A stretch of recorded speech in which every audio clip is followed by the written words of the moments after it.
You are listening to Unscripted Moments, a podcast about propaganda. On this episode, I bring you a spontaneous interview with the artist and musician Brian Walsby. Brian is well known for his limited edition t-shirts at Bifocal Media. His art is fantastic, and Brian is the artist who actually drew my favorite propaganda shirt of all time.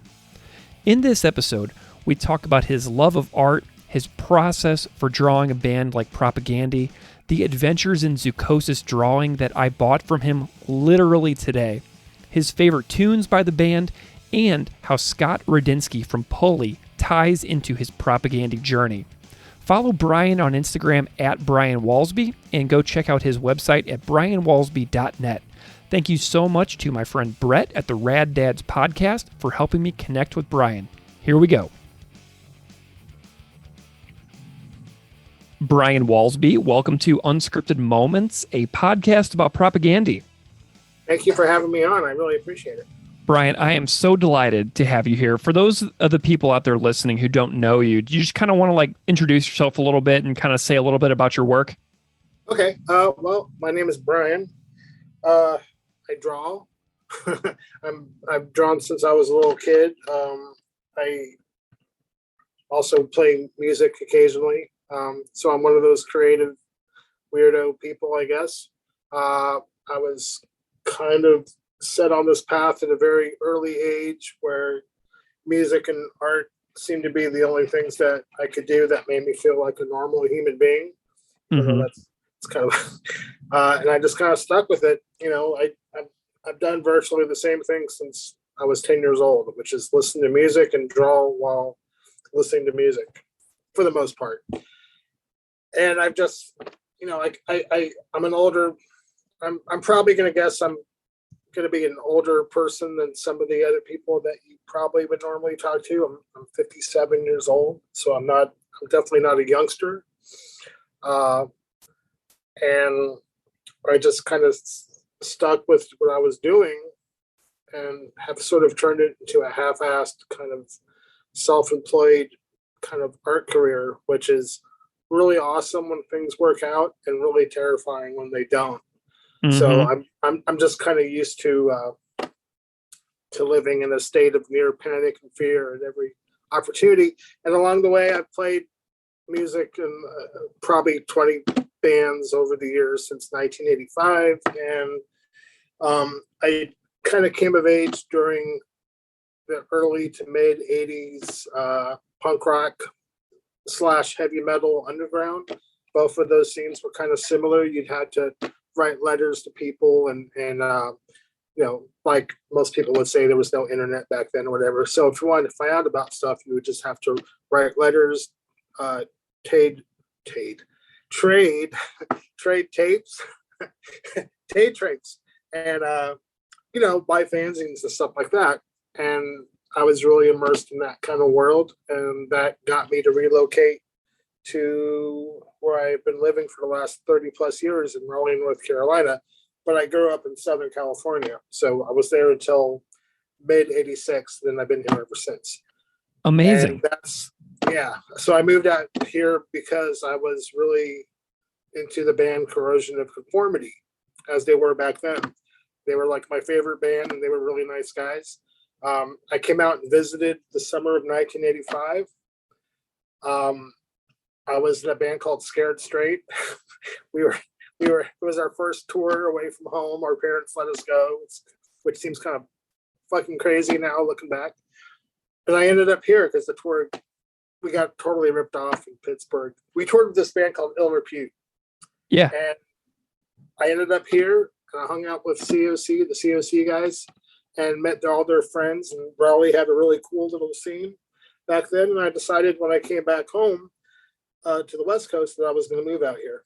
So that's basically my life story in a nutshell. And here I am. Amazing. Is the Scared Straight you're talking about, is that eventually became 10 Foot Pole? And I think that Jordan from Strung Out was in that band for a while. Yes. Jordan Burns. Yeah. Scared Straight. I was in Scared Straight for 2 occasions, which was like a sort of like a year between the end of '84 And the end of 85, I ended up going on 2 tours, even though I wasn't really in the band. For the second tour, the drummer they got that replaced me, when I went wandering to the East Coast, he couldn't go. And Jordan was in this band called The Grimm, and I got a chance to use his really nice, sweet drum set that was really nice. It was like a real Iron Maiden, Clive Burr sort of drum set. Yeah. And that was really nice. And every once in a while, I'll hear from Jordan from social media, and he'll say something nice, and then I'll say something nice back. Nice. So, but yeah, that's the lineage. Scared Straight. Then they became 10-Foot Pole. Then they asked Scott to leave, and Scott started Pulley with another friend of mine, Mike Harder. Mm-hmm. And I guess Dennis kept 10-Foot Pole going. So that's the history of that. Wonderful. Well, Scott was on this podcast as a guest for our Dear Coach's Corner episode a ways back. So that's kind of fun to see that circle come around a little bit. Scott is one of the 2 people that turned me on to Propaganda. Amazing. Because the reason why that happened is because I moved away before all that stuff happened.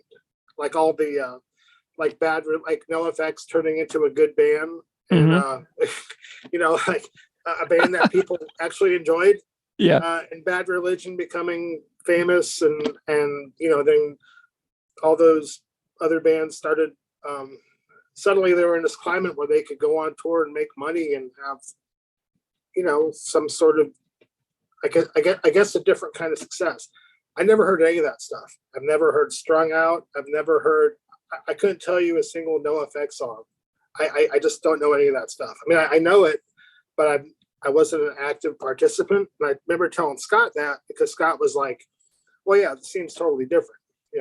Describing how Scared Straight shifted into 10-Foot Pole and what was going on for all those bands to suddenly be in this environment where that stuff could happen.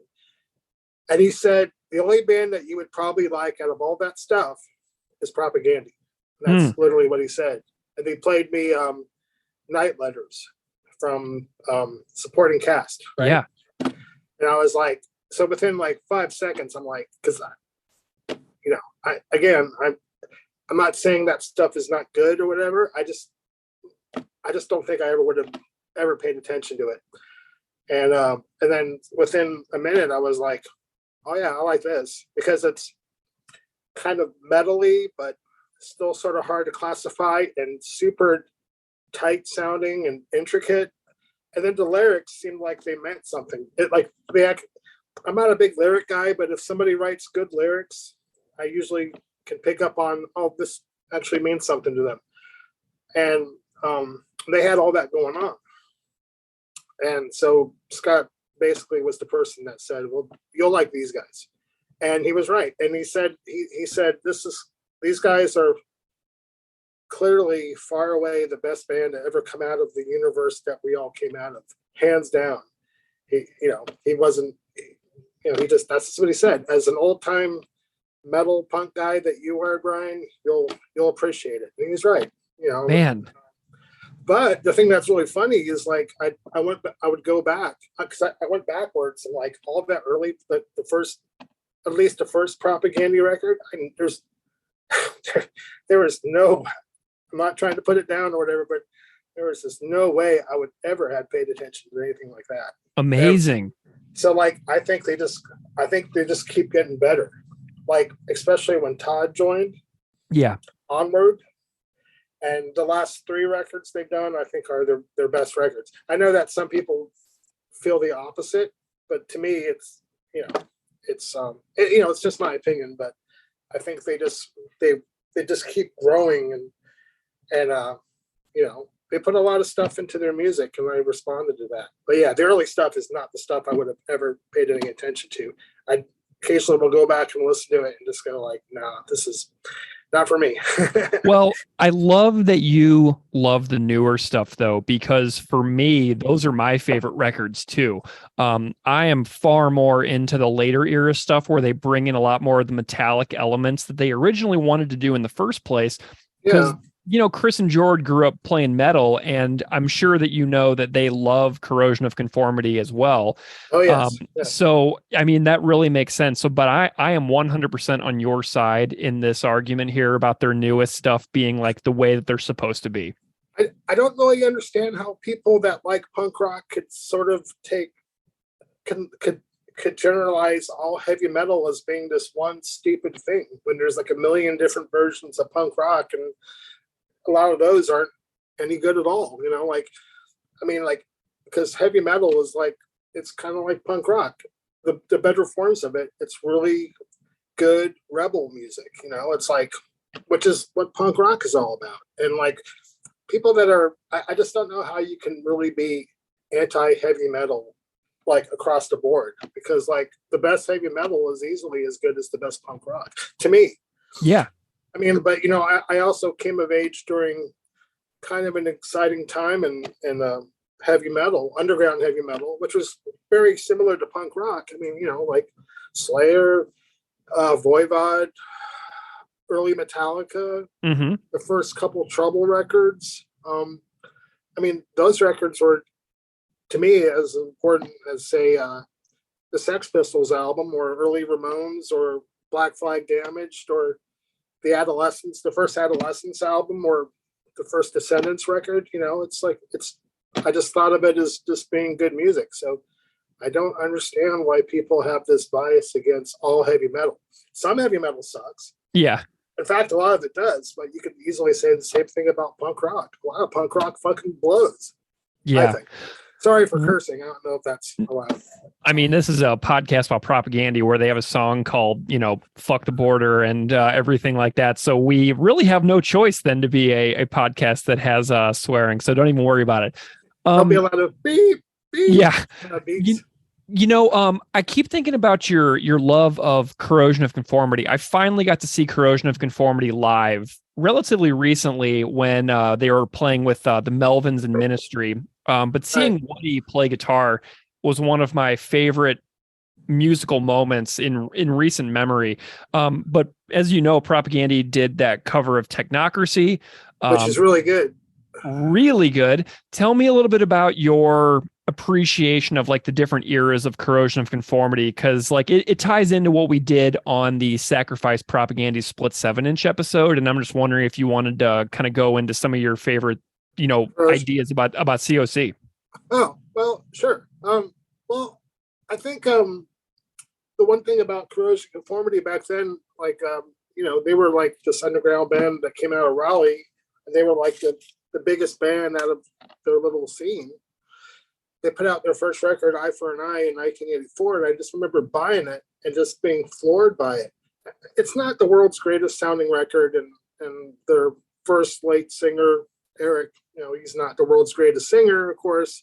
He was like this macho Henry Rollins kind of guy barking into a microphone. But at the time, that was fine.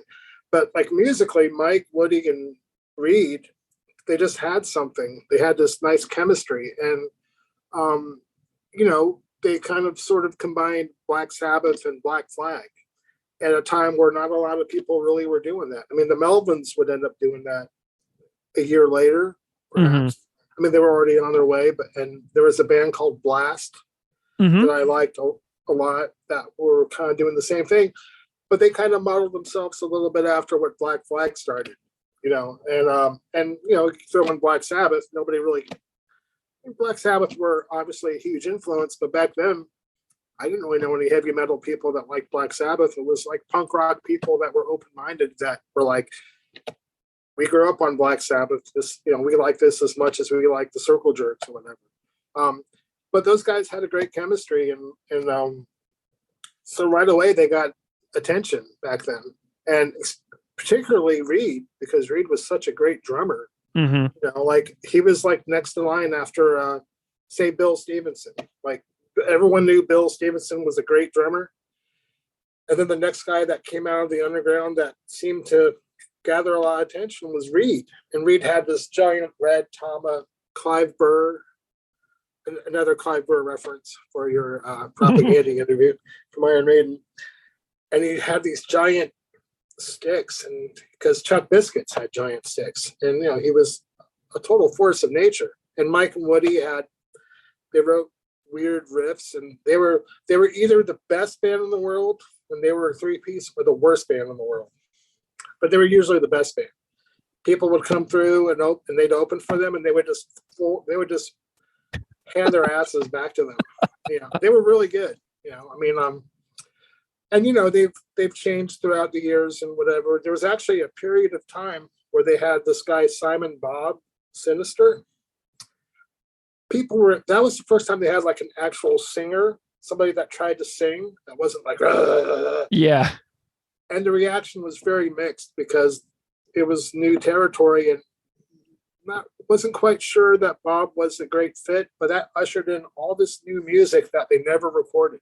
So there's this missing in action year where all this music never saw the light of day that they had because Mike Dean quit. That was like 86 or whatever. And then some of that stuff ended up on this project that Mike and Woody started with me playing drums, I guess filling in for Reed, called Snake Nation. And half of that record were those Mike Dean COC songs that were lost to history. Wow. Which is really too bad because, I was just trying to approximate what Reed could do. It was an honor, but it was like kind of weird at the same time. And the recording came out kind of half-assed, but, they're still a good band. It's not really my cup of tea as much anymore, but more power to those guys. It was a bummer about Reed, of course. Mm-hmm. Not a very happy story. Yeah. Stuff unfortunately happens to people. So, what can you say? But they were at one point, they were certainly my favorite band, and I can still play 90% of Animosity and feel the same exact way as I did 50 years ago or whatever. Yeah. What do you think about them as they are now compared to that? Well, so it's way different for me because I didn't grow up with that. I was born in 83. So when Animosity and Technocracy came out, I was like, less than 5 years old. Exactly. But I did get really into Wise Blood and Deliverance in middle school. Yeah. And so I have a very strong affinity for the Pepper Keenan era Corrosion of Conformity because that was some of my introduction into heavy music. One of the first heavy albums I ever owned was Wise Blood because I traded for it to somebody in my middle school. So I just really love the Pepper era because just the time and place of when they hit me. And so, funnily, I was actually in New Orleans in January, and I went to Pepper Keenan's bar, which is on Magazine Street in New Orleans, and I had a beer in the middle of the day at his Magazine Street bar. So anyway, I love that Pepper era stuff too because one of my introductions to metal in general. Yeah, nice. Yeah, he regardless of what people think, his presence took them and put them in front of a whole new audience. And it became a lot more successful commercially. Totally. That probably wouldn't have happened if he hadn't showed up and stepped up to the microphone. So yeah. Well, let's chat about art a little bit. You've done numerous propaganda drawings, and I'm actually looking at your website right now, brianwalsby.net, where I presume these are your actively for sale shirts. And I'm seeing great stuff here. Napalm Death, 7 Seconds. I see a Blast shirt that you just mentioned. I see a Scared Straight shirt on there, which is hilarious and awesome. Melvin's. So many of the bands that you've already listed are like for sale on your site. And I bought one from you one time. It was a Propaganda t-shirt that has the drawings of Chris Sulin, Jordan Todd being chased essentially by like a gigantic robot in the sky. And I'm wondering if you can just like tell me a little bit about your work with Propaganda as an artist and kind of what you would what your process is like for depicting a band like this. It's usually based on humor. They have serious subject matter in their songs, and they care about what they sing about, and they have a lot of food for thought. I'm not sure that I'm so great at conveying those sort of messages, so I usually just fall back on humor or parodies, or like the t-shirt you were talking about, that's like a parody of the band Queen had a record called News of the World with a really frightening front cover of a painting of a giant robot crushing the members of Queen. And on the inside of the record, it's a gatefold sleeve. It's the same artist with the painting is of the robot reaching into this building, and everybody's all freaked out in the painting. And that's where I put the members of Propagandy in there. So it's supposed to be that kind of thing. I'm just trying to find some kind of good idea or something kind of funny. Again, I haven't quite. I've drawn a few things that ended up being used for people like Steve Ignorant from Crass and that kind of thing. But that was just like taking the Crass symbol and putting something in front of it, putting them in front of it or whatever, or Steve in front of it. I'm not quite there yet as far as depicting something that's kind of serious and meaningful. So the closest I got was the drawing that you bought, because that song sort of, as a parent, that song sort of made me get kind of teary-eyed a little bit, because that's kind of a powerful song. And I just thought maybe I can try to convey that. And I'm not really sure I did, but obviously I must have done something right because you bought it. But I'm just trying to find some kind of good idea. And those guys, for whatever reason, Todd seemed to like the thing that was a shirt. I've tried to like find some other things that could be also used, but I haven't really come across anything yet that had the same impact. But hopefully soon. Usually it's just been like, they like Venom, so I drew them as Venom one time. Yeah. Seen that. They're big fans of Voivod. I'm a huge fan of Voivod. I've drawn them as in that style a few times. But like I said before, I haven't been able to really figure out a better idea for what could be another shirt. I mean, and the opportunity is open. I just have to come up with something really good, and I haven't done so yet. I guess. Does that make sense? Yeah, totally. Do you reach out to the band? Like, do you and Todd or anybody like correspond about artistic ideas? Because Todd's a great artist too, so I'm sure he's, Todd's a phenomenal artist. He's like so modest about it. He's like one of the best painters I've ever seen. He's really good. And he also has this very, I don't want to put words in his mouth, but not like an anti-commercial sort of viewpoint of what he does. I think he's just kind of keeping it to himself kind of thing, but then again, he's also not drawing for his survival. So, that it kind of makes maybe the way you view that kind of stuff differently. He's the guy that I've talked to the most out of all of them. We haven't really spent that much time talking about mutual art inspirations, but he seems very, I don't want to say overqualified, but he's obviously very gifted and talented, not just painter, but artist. The stuff he just whips out on his Instagram page is pretty impressive. Like, if he wanted to take advantage of that and try to sell some of his stuff, I'm sure he could do it. I don't know if he's doing that at this point, but he could easily, hands down. So you did mention that I bought a piece of art from you. I bought a drawing depicting Adventures in Zoocosis, the closing track on Victory Lap. And it's right here.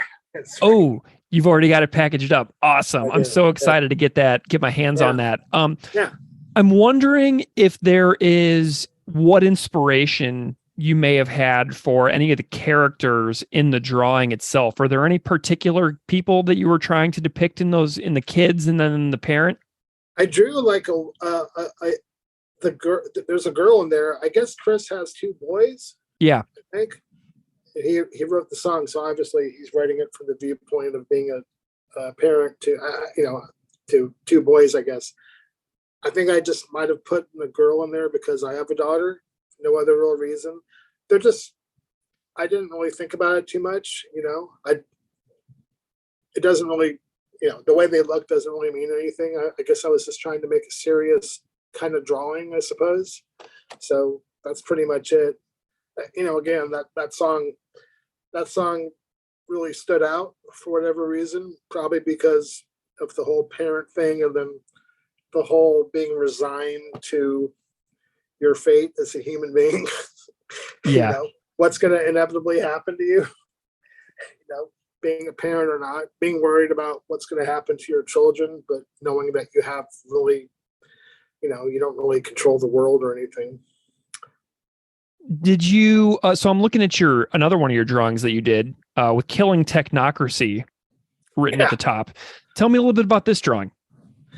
Well, I was combining my enjoyment of Voivod and obviously Corrosion of Conformity. So it's just, nerdy fanboy art.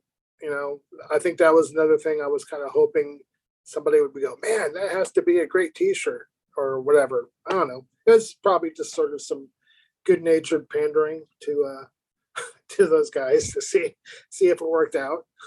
And, just another one of those pandering drawings. Awesome. What is I want to know a little bit about if you have like a specific favorite record by the band, if you have a specific favorite song. I'm curious if you have any. Propaganda? Yeah. For whatever reason, the song that's the lead-off track of the Fiction song. Oh, Speculative Fiction from Potemkin City Limits? That one.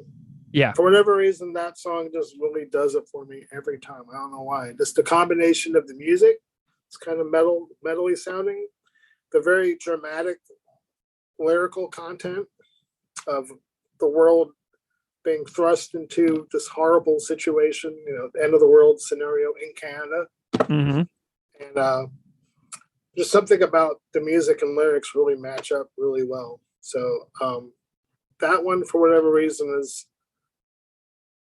that's always one of their songs that really kind of gets it for me. Or I just really seem to like it a lot. Night Letters, I like Night Letters. Without Love, I like that song a lot. The song about the creek on Devil's Creek. Yeah, that's one of my favorites too. I really like that one. Just the combination of how they just kind of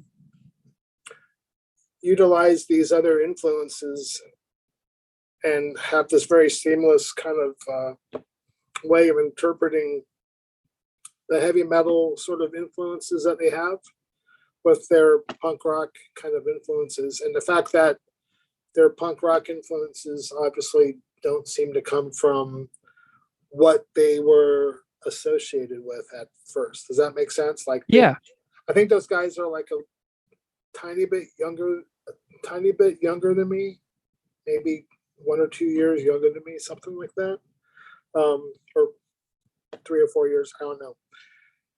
But their influences across the board in music in general seem to not be what they're associated with or what they initially were. So does that make sense? Yep. Yeah. So, and also, and I'm not trying to go off on a tangent, but the other thing that impressed me, I've only seen them one time. Me and my wife and a friend of ours, we drove up from North Carolina to, I think, Baltimore. But what really impressed me was that after the show was over, other people broke down their stuff and the band just sort of came to the front of the stage. And if anybody had anything they wanted to say or talk to them about anything, they were there. And, I had spent 10 years working for the Melvins. And, and that ended like 3 years ago. And the last couple of years of that, it was fine. It was a really nice opportunity. I'm definitely grateful to those guys for being able to do it. But the last couple of years, I was like, it was clear it was time for me to move on. And then just watching Propaganda talking to people that had questions about their lyrics and just maybe they had written a song that really meant something to somebody and somebody wanted to talk to them about it, and the fact that they were agreeable and just talk. I'm sure there's some knuckleheads that show up to talk, but for the most part it seemed like a very chill exchange of ideas. And I just remember thinking this never would fucking happen during my old job. That there's no way. You know, it was very interesting to see that exchange of ideas. Just because I really hadn't seen that a lot from what I was doing. Amazing. So yeah. I mean, I appreciate the fact that they think a lot about all kinds of different things, and they want to share that and put that in, in their music. I'm not. I don't have any problem with any of it. For the most part, I agree with a lot of what they talk about. I'm not really gonna nickel and dime anybody over. Well, you said this, and I hate that shit when people are right. like, well, 20 years ago in a fanzine interview, you said you thought this, but I just saw this online, and you're going back on your word, motherfucker. I hate that shit. In general, I agree with what they talk about, and I appreciate the thoughtfulness that they have in bringing these ideas, into their music. And people can just take them or leave them, and most people seem to take them. Yeah. I've read people that really have a problem with all that. It's like, all they're doing is just, like anybody else, all they're doing is presenting these ideas in their music. You can like them, you can not like them, but that's all it is. It's up to you to decide. There's people that get stuff out of Bon Jovi lyrics. Yeah. They'll find a way to get something meaningful out of that. So it's like, it's not up to me to decide where meaning and beauty exists. But I do appreciate the fact that they put a lot of thought into not just the musical end of things, but the lyrics too. Yeah.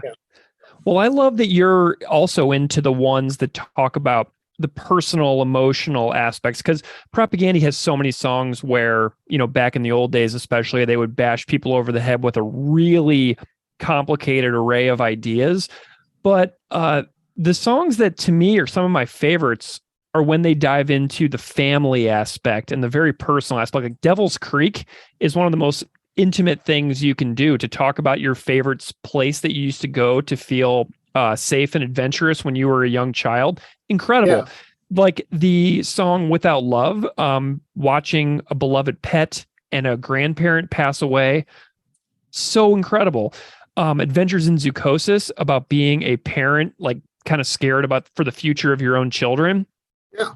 Amazing. Those are the types of things that I really enjoy the most, honestly. And I'm really glad to see that you kind of like latched on that as well. That's why I bought that Zoocosis drawing. I was like, I connect so much with that topic that I just kind of have to have it. Yeah. Like the personal stuff, I don't even know where to really begin, but the personal stuff, since it is sort of about real life kind of stuff and not just speculation or pitting.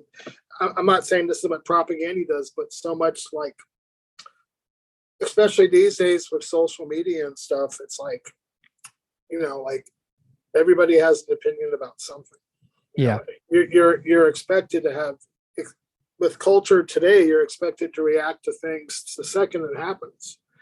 And, because now that's just the norm, whereas before, if you didn't want to hear about something, you would never hear about it. And now you have to hear about everything the second it happens, if you partake in either holding a cell phone glued to your hand or whatever.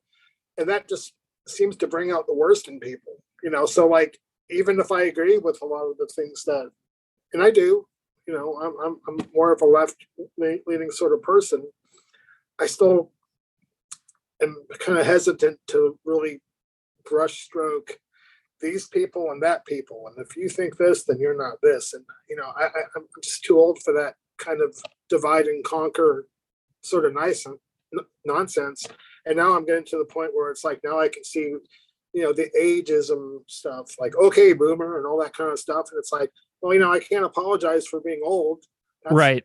That's what you want to have happen, and that's going to happen to you unless you get killed when you're young or whatever. So like the personal stuff, especially about trying to just be a good person. And, if you're a parent and you're trying to figure things out, it's like an ongoing journey. That stuff means a lot more to me. It's almost like pointing the finger at yourself instead of pointing the finger outside. because anybody can do that. Yeah. Things, to me, the world's just the way the world is. Sometimes it's a really nice place. Other times it's a fucking horrible place. That's just the way it is. People are no different.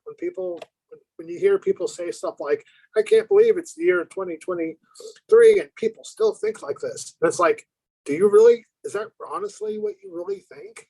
You really think that people, it's just human nature to be a horrible person at times. That's just how it goes. Some people are really nice. Some people are not. That's just the way it goes. That's human nature. That's history in a nutshell.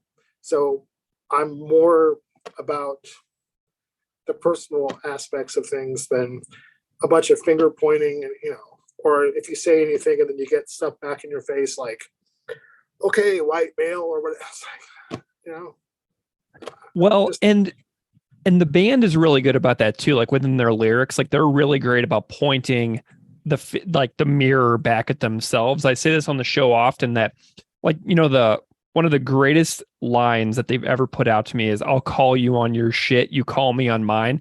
Because what that does is it communicates that, yeah, I have shit too. And that I need somebody to hold me, like, to tell me whenever I can grow, essentially. The band is really good about presuming that human beings of any age can grow, in my view, and we can all continue to grow throughout our lives. So I get what you're saying for sure. Sure. I mean, there's I'm getting ready to look for a therapist to talk to about some stuff that, I'm in my 5th decade of life, and there's stuff that I've realized is, this is kind of problematic. Like I'm kind of a stubborn person. I didn't used to think so 20 years ago, but as things have turned out, I can see that that's turned out to be sort of a problematic thing that I only have recently discovered, and I want to try to figure that out. I want to try to figure that out more than blaming other people for stuff that is probably not even their fault, or just to be like you. It's more like, well, it starts with me. Yeah. And I want to try to be a better person. Also, I love it.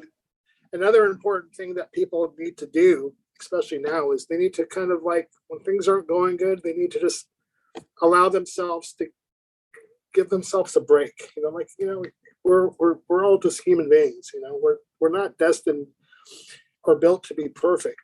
So to hold yourself up at the super high standard that's impossible to live by, depending on whatever situation you're in, sometimes you just have to give yourself a break and just say, you're a human being. We're not perfect. I love it. Brian, where, so I'd presume a lot of people out there might want to check out your artwork too. Where would you send folks to connect with you if they want to see what it is that you're up to and what it is that you've done? Well, the easiest way now, I'd say, would just be to go to my Instagram page, which is under my name, which is just Brian with an I, and my last name Walsby, Walsby.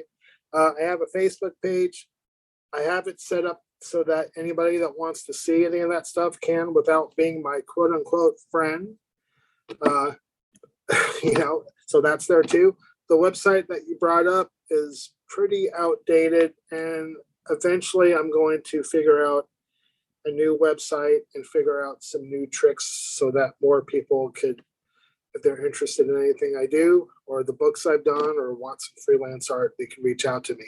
But I would say right now the Instagram page is about the best place anybody can see, because you don't have to be a friend or send a friend request. You can just see whatever, and if people want to write, I always write back and that kind of thing. So I'd say the Instagram page. It's really funny. I just realized that I probably have a No Means No shirt drawn by you as well. You don't, because I've tried to pitch a bunch of No Means No shirts, but Abe Brandon is the guy that has worked with Charles from Bifocal Media, and I think he's done 2 or 3. I don't think I've posted stuff and shared it on the fans of that band, their Facebook group, and they've seen that. But I don't think anything I've done has resonated with whoever is in that band that approves such things. I know that we've tried. So you're probably wearing Abe's shirt. Or Got it. maybe Chris Sherry, the guy that does the Descendants artwork. It might be Chris Sherry. It's probably Chris Sherry. Chris is a What's great guy. what's your relationship like with Bifocal? I love the way you put out like limited edition amounts of shirts. Like, tell me a little bit about that deal, because it's really cool the way you go about releasing these. Thanks.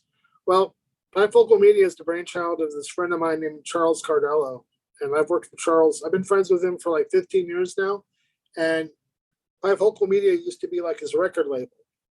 He put out records back when people liked putting out records and there was an audience for putting out records and that kind of thing. When it was more of like an operating record label that took ads out of fanzines and magazines back when that was more common. And he's also released 3 of my man-child books. He helped realize all that. And we've done like 50 t-shirts. And I think a couple of mine were the beginning of his t-shirt empire. Now he has all kinds of people. You know, Chris Sherry, Tom Hazelmeyer does stuff for Bifocal Media. Chris Mars of the Replacements. There's a lot more. Abe. There's a lot more people. We just decided to try to do t-shirts one day. We just kind of stumbled into it, or I should say Charles kind of stumbled into it. Now it's this crazy thing. It's doing really well. And we just have limited shirts because we just kind of gauge the interest of, we're allowed to do a Gun Club t-shirt from the band, The Gun Club. Mm-hmm. That's a legendary band that's a real honor to be able to do. So we thought we can certainly have a limit to 300 t-shirts. We can sell that eventually. But then there's some things I've done, like, we did an FU shirt. There was a band from Boston from the 80s. They're from my generation. I don't know how many people are really going to want an FU shirt. So we have 100, there's 100 that are made. That's the limit. So we just kind of gauge the limit by what the actual interest level is. We did a Big Star t-shirt 3 times and a hoodie. Obviously, there's going to be more of an audience for that than, say, the FUs. Or there was a band from Sacramento called Rebel Truth who put out an amazing 7-inch from 1983. How many people in 2023 are going to really care about a Rebel Truth t-shirt? Maybe not too many. So, the limits are just there according to whatever. But it works out good. Everybody gets a cut. We get permission from everybody. It's like a 3-way split between the artist in question, Charles, because he's actually keeps the books and makes the t-shirts, fills the orders, and he's honest, And then the people that we're working with, the band in question, whether it's a new band or a band that broke up 40 years ago. So amazing. Yeah, and it just keeps going. It's nice, and it comes in handy. Everybody gets a little piece of something, and it's not some bootlegged, shitty piece of shit t-shirt where these people are being totally ripped off. So it's worked out pretty well. Man, that makes me so happy, because I've purchased several shirts from Bifocal over the years, and that just kind of makes me glad to know about the inner workings of the business and the folks behind it, and kind of how it's just a little small tight-knit community. Oh yeah. I mean, I don't think it would have lasted as long as it has if we were dishonest or trying to rip people off. But every time a shirt goes up, there's always some, we have to sell these things basically through social media, because it's a social media driven thing. It's like selling a thing at a time. He's doing skateboards too. We did a 7 seconds one, but every time we do anything like that, a shirt, a skate deck, there's always somebody that thinks somebody's being ripped off, and that's never the case. We've actually been bootlegged several times, like myself and plenty of the other people that draw for Charles for Bifocal Media. Tons of designs are ripped off. But that's the way it goes. There's not much you can really do about it. Well, Brian, I am so delighted that my friend Brett from the Rad Dads podcast brought us together today, and for this extraordinarily random and completely delightful encounter you and I have had today. Thank you. People out there listening have no idea until now, because I'm going to say it, that you and I just connected this morning. and that we had 5 minutes notice before this interview. So I just think that that's really funny to share, that like sometimes whenever you make a podcast like this, the stars align and you have a wonderful conversation and make a great connection. And I'm so grateful to you for your spontaneity. And you're like, let's just rock this. And I'm like, let's go, man. So this is, I agree. I was, I was like, this, it's a good opportunity and it's nice to meet you. And the podcast is nice. And I always listen to all kinds of different things when I draw and stuff. And there's nothing quite like having a nice conversation with somebody to make awesome. To make you feel connected as a human being. Well, Brian, that's very important. Your friend Scott Rudansky is on episode 50. So if you wanted to check out an episode, number 50 is the one that I would suggest for you if you were going to check something out in the coming days when you're doing your artwork. Brian Walsby. I'm going to check it out. And like I said, Scott was, he knew I knew nothing about the universe that Pulley or 10-Foot Pole came out of to this very day. And he said, the one band that you would like that's better than everybody, head and shoulders above everybody. Those are his words, not mine, because I wouldn't know. He said it was Propaganda. So I have, and Charles from Bifocal Media was the second person that said, well, you would like Propaganda. So awesome. Two people whose opinions I trust. And they luckily pointed me to a very rewarding band full of wonderful, nice Canadians. Couldn't agree more. Brian Walsby, thank you so much for joining me today. It's been a real thrill. It's been a real pleasure. Thank you so much. I really appreciate it.